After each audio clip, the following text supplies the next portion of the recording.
Vamos ahora a hablar de lo que se llama los componentes principales. Componentes principales.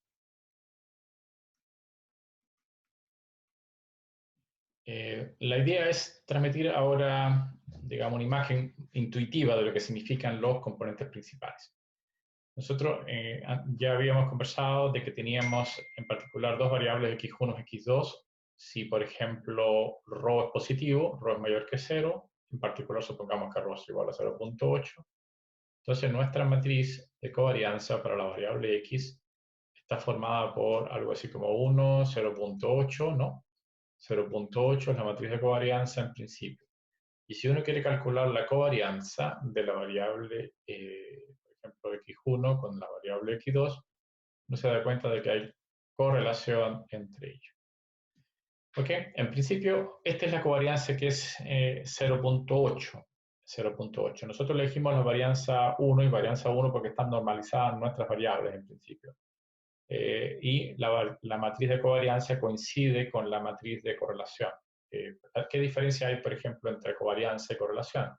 La matriz de correlación, o sea, la correlación que existe, por ejemplo, entre la variable x1 y x2, simplemente se calcula tomando la covarianza de x1 con x2 y se divide por la raíz cuadrada de las varianzas de cada una de las variables, x1, x2. Esta es la definición de lo que es la correlación. Varianza de que está normalizada por las varianzas. En principio, habitualmente uno le dice a esto correlación y le llama R entre la variable x1 y la variable x2. Bueno, en principio, en este caso, en nuestro ejercicio, las varianzas o las varianzas son 1. Cada una de ellas son 1. Por lo tanto, la correlación coincide con la covarianza de x1 y de x2. Solo en este caso. Eso solo es una parte, digamos, no tiene que ver con componentes principales como vamos a analizar ahora. Bien, nosotros hicimos un cambio de variable, colocamos la variable y en función de la variable x, donde p, como les decía, está compuesto por los vectores propios de la matriz sigma x. Son los vectores propios de la matriz sigma x. Bien, y que corresponden a lambda 1, lambda 2, etcétera, etcétera, lambda 3, lambda p. Ahora, la matriz sigma x es una matriz definida positiva, tal como la hemos definido, acá arriba es una matriz definida positiva. En principio, recuerden que nuestros valores propios, para el caso del ejemplo que estamos trabajando, era 1 más ρ, y la otra es lambda 1 que es igual a 1 menos ρ. Es decir, si ρ es igual a 0.8, tenemos dos valores propios que serían lambda 1 que es igual a 1.8 y lambda 2 que sería igual a 0.2. Si nos damos cuenta es que es una matriz definida positiva porque todos sus valores propios son positivos. Eso ocurre siempre. La matriz de covarianza es una matriz, primero, simétrica y segundo, es semidefinida positiva, es decir, puede ser positiva o cero.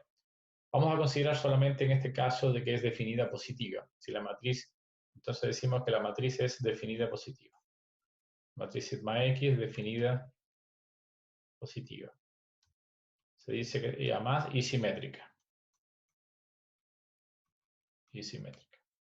Entonces, la matriz de covarianza de la variable x definida positiva, y esto implica que todos sus valores propios son positivos, y es simétrica implica que, bueno, que básicamente que la transpuesta de x es igual a la transpuesta de la matriz es igual a sí misma, ¿no? Eso es lo que significa en general. En general se significa ser simétrico. Bien, todas las matrices de covarianza satisfacen esta propiedad de ser simétrica y también pueden ser definida positiva o pueden ser también nulas, es decir, proceder determinante nulo.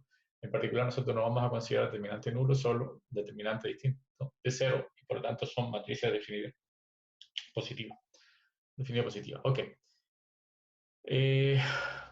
Como les decía, teníamos esta transformación, es una transformación de transpuesta con x. Esa es la transformación que hacemos. Con esto teníamos, en general, teníamos vectores de esta forma IP. ¿Okay? Acá sería, bueno, B1, BP, es una matriz, esto es una matriz de P por P, ¿eh?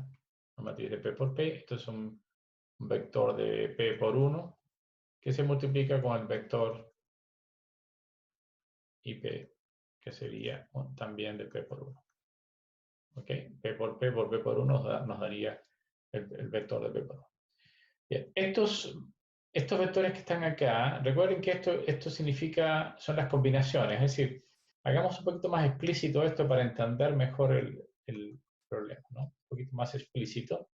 Si más explícito significa que yo tengo el vector B1, bueno, tiene el componente 1. Acá sería, el 1 va a corresponder al vector y este de acá va a corresponder al componente. Sería 2, 1. Acá sería 3, 1, etcétera, etcétera, hasta P. Lo mismo pasa con el otro, porque realmente son vectores colgados, es decir, colgamos, estos son los componentes del vector. Entonces acá tendríamos, por ejemplo, B2, ¿no? Con el componente 1, acá tendríamos entonces B2 con componente 2, acá sería B3 con la variable, o sea, siempre es 2 en todas partes, aquí me equivoqué, debe ser 2 en todas partes, ¿ok? Aquí es 1, 1 y 2. Y acá tendríamos BP2, ¿okay? Donde el 2 indica el vector y lo que está acá son los componentes. Bueno, así hacemos lo mismo para cada uno de los componentes. Nos va a quedar acá, en este caso, P. Acá seríamos, bueno, 1P, hasta que llega a BPP. Es una matriz de P por P. Y eso se multiplica por X1 hasta XP. Bien. Si nosotros hacemos la multiplicación, nos va a quedar que, por ejemplo, el primer vector I1 es una multiplicación de todo lo que está acá multiplicado por lo que está acá. Nos va a quedar algo así como B1, multiplicado por X1 más B1, multiplicado por X2 más etcétera, etcétera, B1P multiplicado por XP.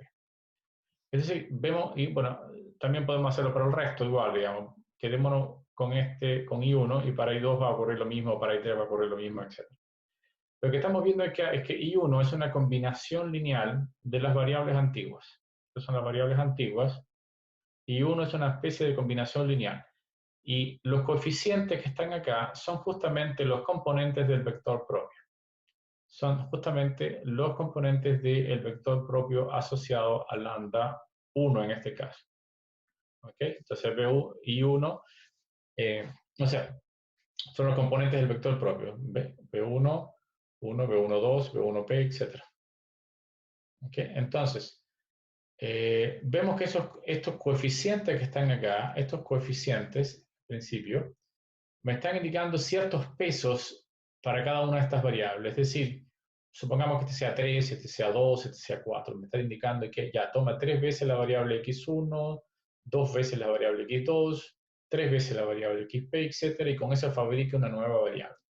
La garantía que tiene esta variable ahora es que tiene ciertas características importantes. Una, que las varianzas van a ser siempre igual a los lambda. Los lambda los puedo ordenar, es decir, la varianza de la variable I1 va a ser mayor que la varianza de la variable I2, va a ser mayor que la varianza de la variable IP. Uno habla de esta varianza como la varianza explicada por la variable I1, la varianza explicada. Quiere decir, uno puede decir que la variable I1 tiene una mayor explicación para la varianza. Ahora voy a reforzar esta idea antes, pero les presento básicamente, uno dice que I1 es lo que se denomina el primer componente principal. Primer componente principal. Lo mismo pasa para I2, que sería el segundo componente principal, y así sucesivamente. Segundo componente principal. Bien. La gracia que tenemos ahora es que ahora tenemos P nuevas variables, pero con un aspecto interesante. El aspecto interesante es que las varianzas que explican cada una de estas variables van en orden decreciente. Uno puede decir entonces que el primer componente principal, el segundo componente y así sucesivamente van explicando más varianza de los datos, explican más los datos que el resto de los últimos componentes principales. Es decir, podemos tener una forma de ordenar de alguna manera la importancia de las variables. Es decir, podemos ahora tener variables que son más importantes que otras. Algo que no podíamos distinguir, por ejemplo, si teníamos las variables x1 hasta xp, yo no sabría indicar a priori cuáles son las variables más importantes acá, en el sentido de importante, en el sentido de que expliquen mejor la data. Pero pasando a estos coeficientes, nos damos cuenta de que sí tenemos, pasando a estas nuevas variables, ahora tenemos variables que están ordenadas de acuerdo a la importancia. Veamos un poquito qué significa la varianza explicada, ¿no? Acá tenemos nuestras variables originales. Nuestras variables originales, y estos son, como están correlacionadas con una correlación de 0.8 o una covarianza de 0.8, la nube de punto tiene una forma elíptica y además alargada en principio, y lo que está diciendo es que a medida que x1 crece, también crece x2. ¿Ok? Veamos un poquito, por ejemplo, si yo quisiera distinguir cuál de estas dos variables es más importante para explicar los datos que tenemos acá, para explicar esta nube de punto, ¿cómo podríamos entonces definir qué variable es más importante? Supongamos que yo tome la variable x1 como importante. ¿Qué significa x1? Si yo tomo, por ejemplo, este punto que está acá tiene dos coordenadas, ¿no? Tiene una coordenada x1 y tiene una coordenada x2, ¿no? En principio, ¿no? Ahora, este punto, si imagínense que yo tuviera que necesariamente quedarme con una variable para decir la variable es importante, una sola variable es importante. ¿Ok? Entonces, yo quisiera quedarme con una variable de las dos, ¿cuál es la más importante? ¿Cómo podría distinguirla? Bueno, la variable que más me explique los datos, es decir, que más me explique la varianza de los datos. ¿Qué significa la varianza? Bueno, me doy cuenta de que aquí hay otro punto que está acá, que sin embargo que tiene el mismo x1, pero tiene otro x2 distinto. Es decir, esta variable, si yo me quedo con ella, no puedo explicar, por ejemplo, la presencia de este punto, porque yo solamente puedo explicar la presencia de un punto. Para que se entienda mejor, x1 no explica toda la varianza que hay en los datos. Yo necesitaría las dos variables, x2 y x1, para explicar la varianza en principio. ¿Ok? ¿Qué es lo que hacen los componentes principales? Hacer simplemente una combinación de x1 y x2, que en la práctica geométrica significa como cambiar los ejes, es decir, poner un eje de esta manera y poner un eje de esta manera. Y de alguna forma lo que hacemos es que en esta dirección está el primer componente principal, que en este caso sería I1 y en este caso sería I2. O sea, cambiamos los ejes. Ahora colocamos los ejes acá y ahora los ejes están de alguna manera tratando de encontrar que ahora ya un mismo valor ya no tiene tanta varianza, digamos. Por ejemplo, me quedo con I1 y me doy cuenta de que ahora tengo menos puntos asociados con una misma variable I1. Es decir, tengo una combinación de X2 y X1 que me permite distinguir entre dos puntos en particular dentro de esta nube de puntos. Si es un poco abstracto, esto es solamente una idea intuitiva de lo que significa un componente principal. Es decir, ¿qué es un componente principal? Es una buena combinación de las variables antiguas para dar explicación o explicar toda la varianza que hay en los datos. Bueno, con esto aquí, así definimos lo que son los componentes principales en general.